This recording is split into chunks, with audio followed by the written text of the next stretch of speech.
The scripture reading this morning is taken from the Gospel of Luke. Luke chapter 20, verses 27 through 38. There came to him some Sadducees, those who say that there is no resurrection. And they asked him questions, saying, "Teacher, Moses wrote for us that if a man's brother dies, having a wife but no children, the man must take the wife and raise up children for his brother. Now, there were 7 brothers. The first took a wife and died without children, and the second and the third took her, and likewise all 7 left no children and died. Afterward, the woman also died. In the resurrection, therefore, whose wife will the woman be? For the 7 had her as wife." And Jesus said to them, "The sons of this age marry and are given in marriage, but those who are accounted worthy to attain to that age and to the resurrection from the dead neither marry nor are given in marriage, for they cannot die anymore because they are equal to angels and are sons of God, being sons of the resurrection.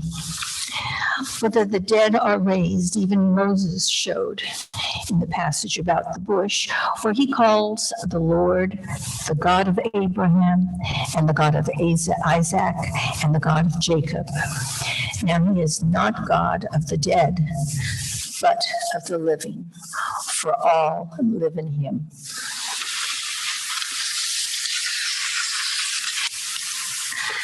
Our message this morning is from the Reverend John Chamberlin, and he will speak this morning on Jesus and the afterlife. John?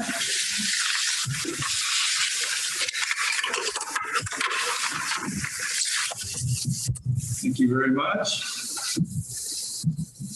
It's a joy for me to be back in worship with all of you. I thank God for that.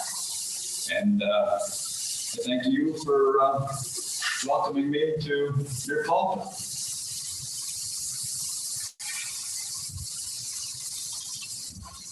Today is All Saints Sunday, and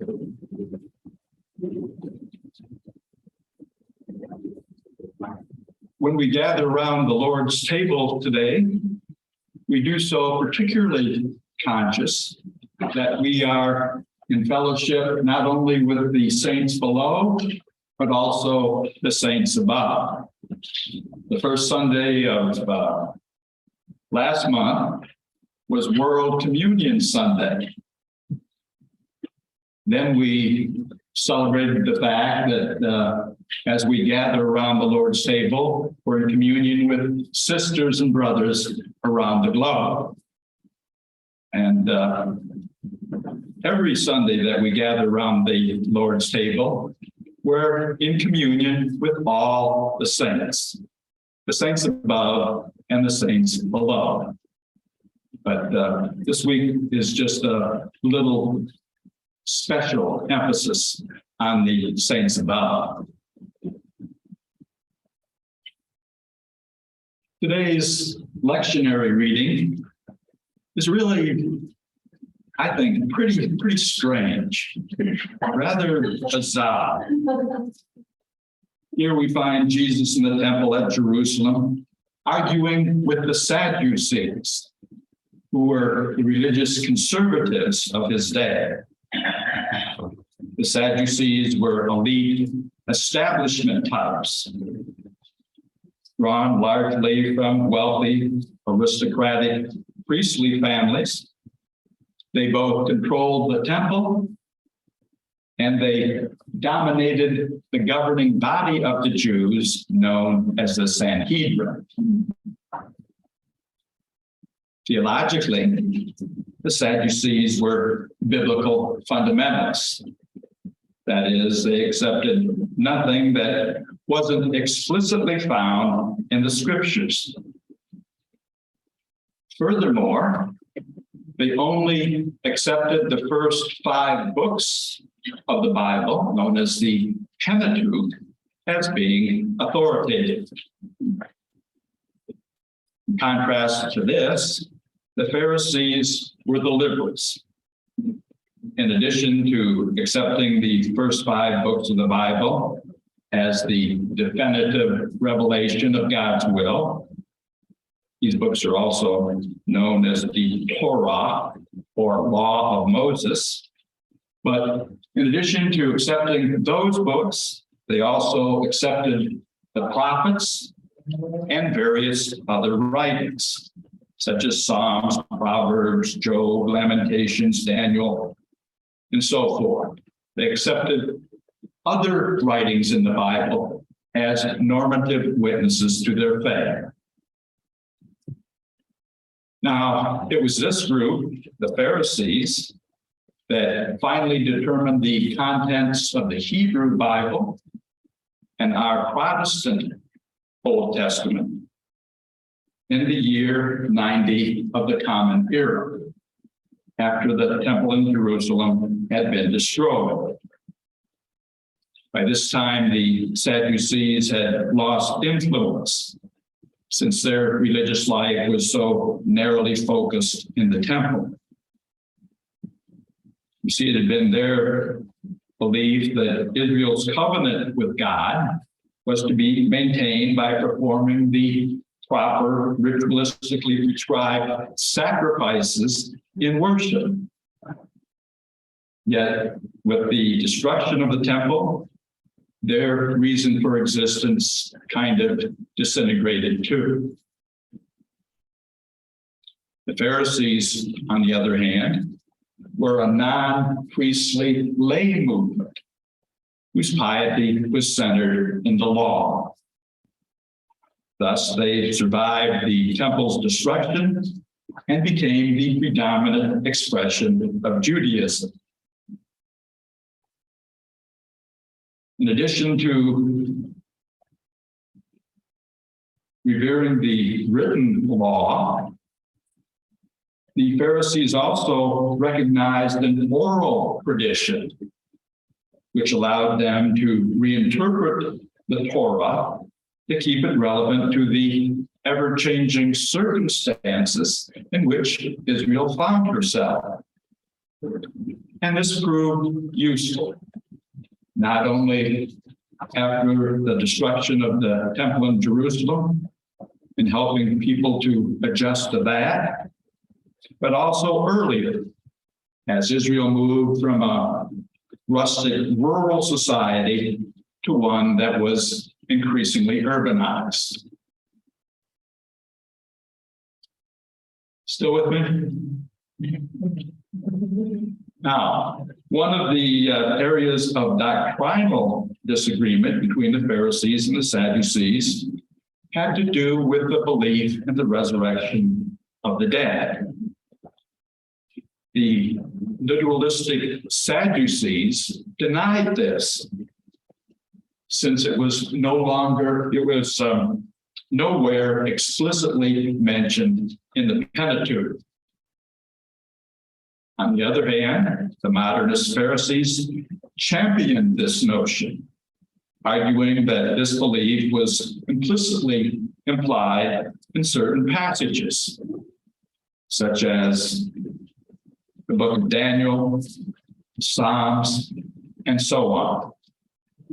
So that sets the scene for the debate. And on this issue, Jesus basically sided with the Pharisees. So what the Sadducees do is they set out to make belief in the resurrection of the dead look ridiculous. They want to embarrass Jesus, make him look foolish. And the way they attempt to do this is by focusing on the practice of what's called levirate marriage, which means brother-in-law marriage. This is found in Deuteronomy chapter 25, verses 5 through 10. This law prescribed that if a husband died and left a widow without any sons, then it was the duty of his brother to marry the woman and have a male child by her so that his name would be preserved. This sounds like yet another case of male egotism. But I'm going to try and show that there's more involved than just that. Anyway, the Sadducees take this law and use it to construct a hypothetical situation in order to show that belief in the resurrection of the dead is absurd. So they say, imagine a woman has been married to 7 brothers. After they all die and are resurrected, which one will have the woman as his wife? All of them? That doesn't quite seem right, does it? But all right then, how would you decide? You see, they're trying to make belief in the resurrection of the dead look kind of silly.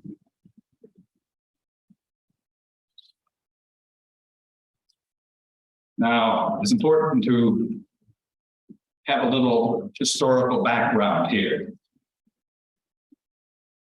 The practice of levirate marriage or brother-in-law marriage in Israel dated back to the time of the ancient 12 tribal league. And this is the background that I want to kid on. In order to ensure that everyone had equal access to the economic base, remember this was an agrarian society. In order to ensure that everyone had equal access to the economic base, the land was periodically divided up and redistributed. Only God was thought to own the land in perpetuity. Those who farmed it were merely thought to be stewards of someone else's property, namely God's. And since some parcels of land were more desirable than others, on flat ground as opposed to a hillside, less rocky, more fertile, and so on. Because some pieces of land were thought to be more desirable than others, in order to ensure that this land was distributed, the land was distributed fairly, this was done by the drawing of lots through the male heirs of the family. This means that a widow who had no sons would have no access to the economic base, and therefore would very likely be reduced to prostitution or perhaps at best begging in order to survive and have her children survive. So you see, this law originally was established precisely to protect those women who were most powerless and vulnerable in society.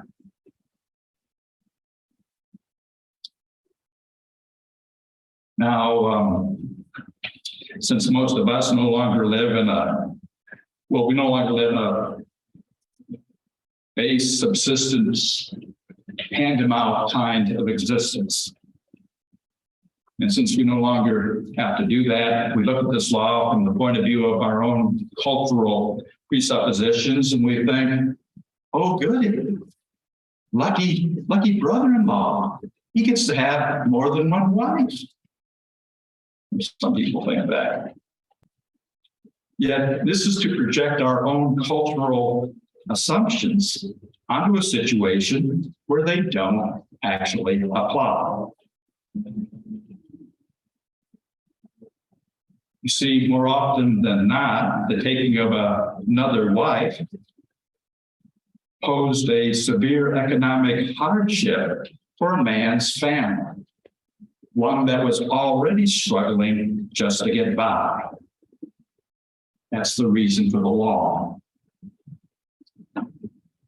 Now, granted, as a high school student in a previous congregation was once at pains to tell me that it would be much easier to take care of one's responsibility if your brother's wife had been strikingly beautiful. Nevertheless, that isn't the point.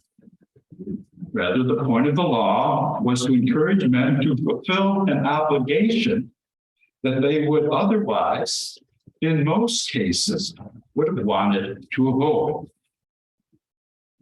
In other words, the point of the law was the protection of women. But this is only understood when we know the historical context.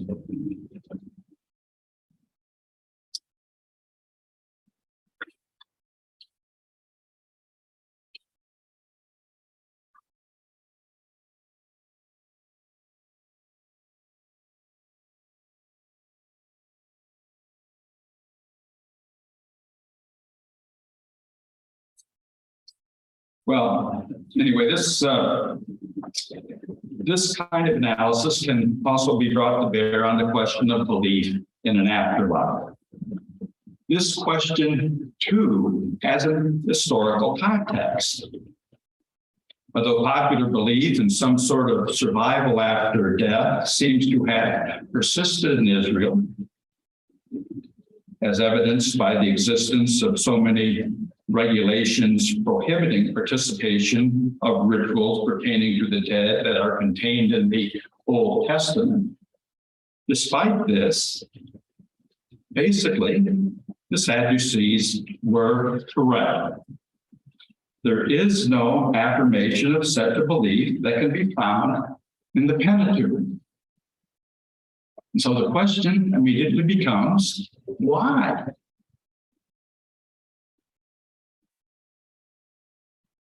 Some of you will recall that Hebrew origins are traced back to the time when they were state slaves in Egypt.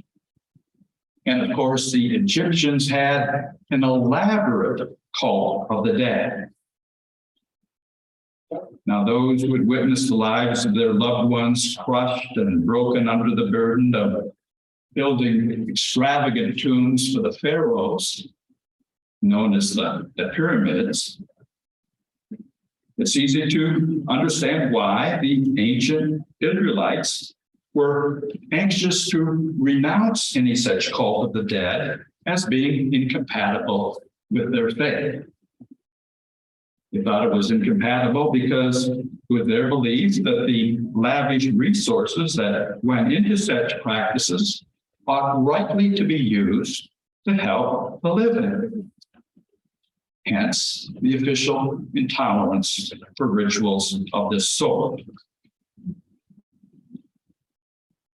You know, this point was vividly driven home to me when I first went back to visit my wife's brothers and their families in the Philippines. This was back in 1998. My wife is a Chinese Filipina. She's of Chinese descent, but she was born and raised in the Philippines. And there's a Chinese cemetery in Manila that's become a big tourist attraction. It is because this cemetery is actually a lavish town for the dead. Complete with the houses and streets. I mean, literally. Some of you may have visited there, I don't know. But this is a complete town for the dead. Some of the more elaborate mausoleums were 2 stories, had marble floors, kitchens, including refrigerators, bathrooms, furniture, stained glass windows, running water, electricity, air conditioning, and mailboxes. Now remember that this is a country where, at least at the time, over 50% of the population were living below the poverty line. And there was a famous place in Manila that was called Smoky Mountain. It was this big smoldering garbage dump. And over 30,000 people lived there. And they would scavenge in this garbage dump to survive. And there were other such garbage dumps in the Philippines as well. The ancient Hebrews would not have been very happy with this setup. Anyway, I think the stage is now set to deal with Jesus' answer to the Sadducees. He attacks the basis of their belief in two ways. First, he calls their basic presuppositions about the resurrected life into question. He says, the sons and daughters of this age marry and are given in marriage. But those who are deemed worthy to attain to that age and to the resurrection from the dead, neither marry nor are given marriage, for they cannot die anymore, because they are equal to the angels and sons and daughters of God, being sons and daughters of the resurrection. In other words, he's saying that the resurrected life is going to be a different kind of life entirely. If marriage is that institution God has given mortal human beings as a means to help them survive, then this kind of arrangement will no longer be necessary for those who have life beyond death, since human mortality will have already been overcome.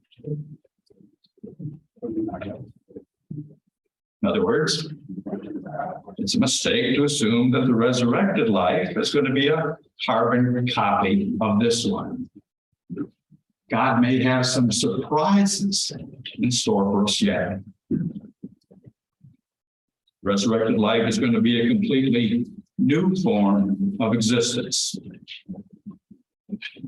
The bad news, the really bad news, is that you won't be able to take your SUVs, plasma television sets, and cell phones with you. The good news is that it isn't gonna matter. God will have something even better for you to do, though you can't possibly imagine what that might be. The second thing that Jesus does is take the Sadducees' fundamentalistic understanding of the scriptures, and he uses it against them. He's being a good debater here. He says, but that the dead are raised, even Moses showed in the passage about the bush, where he called the Lord the God of Abraham, the God of Isaac, and the God of Jacob. Now, he is not the God of the dead, but of the living, for all live to God. Here, what Jesus does is take the Sadducees' conviction that the dead are separated from God, which is why death was thought of being so terrible. And he argues that if Moses identified God as the God of Abraham, Isaac, and Jacob, then these patriarchs cannot be dead, or else God could not be their God. Yet they all died. Hence, the Sadducees' own scriptures demand the idea of a resurrection, if they're to be considered valid. I think Jesus is being a good debater at this point. I don't know if you find this line of argument very convincing or not. I'm not overpowered by it, but Jesus uses this argument to broaden the whole context of the discussion, concluding that all live to God. Jesus takes the idea that God is only the God of those who are alive and expands it to suggest that the same creative power by which God brought all things into being also allows God to recreate life beyond death through a resurrection. This world of decay, disappointment, defeat, and death is not God's final word. The same God who created the world continues to create, continues to offer us new possibilities, new love, a future better than and radically different from our present. So in the end, our hope is that the same God who has loved us in the present, who has embraced us in this world, will love us and embrace us in whatever future that God has in store for us. I'm about done here, but I'm going to point out one more thing. One other thing I want you to notice. This affirmation doesn't devalue our present life in this world. You see, the tremendous irony is that up until fairly recently, the church's proclamation about life after death has tended to convey the impression that the big thing is what happens to you when you die.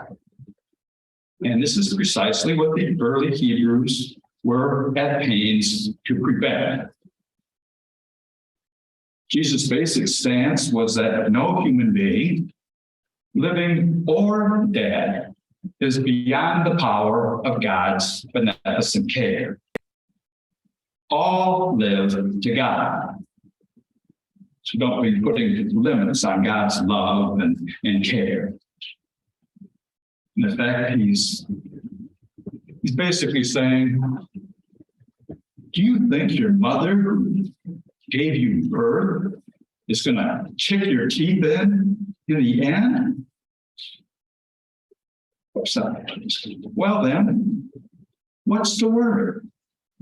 God is in charge, always has been and always will be. So trust in God, whose love is more powerful and inclusive than any of us could ever possibly imagine.